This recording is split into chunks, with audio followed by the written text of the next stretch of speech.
Hi everyone, this is Meir. There is wind in San Francisco like you wouldn't believe.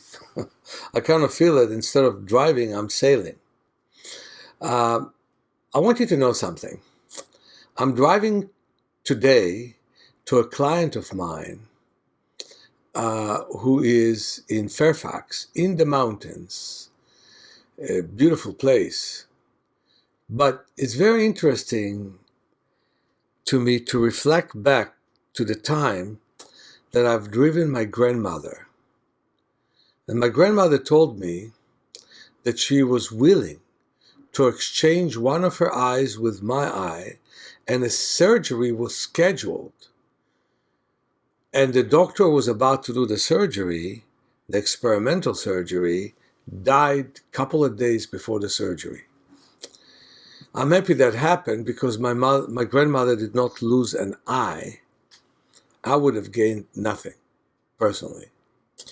I think would have been a fatal experiment. And people knew in the 60s much less than they know these days. And those experiments are never being done these days.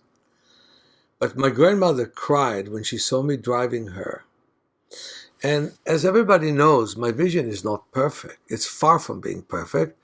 It's about 70%, give or take, of what normal vision is. But she knew how it was when I started. And it was less than 1%, and maybe 4% with some corrections. And I'm bringing up the fact that people put glasses these days so quickly. Like the 15-year-old girl with whom I worked. They put glasses that then need to be strengthened and strengthened again and strengthened again. I was very surprised to see the partner of my daughter without glasses. And he told me, since I didn't have to work during the pandemic, I took away my glasses. Now I see well without them. Of course, my daughter probably taught him a thing or two about natural vision improvement. He seemed to not pay attention to it, but everybody does sooner or later, and most likely have done some of the practice that we do. But just imagine, my two kids have 100% vision, in spite of the fact that they were born with cataracts. I have 99% scar in my lens and 70% vision. And today I will travel in the freeway and then up winding mountains to see my client who needs me very much. Normally I don't do that, but he broke his hip joints and we needed to work and help him.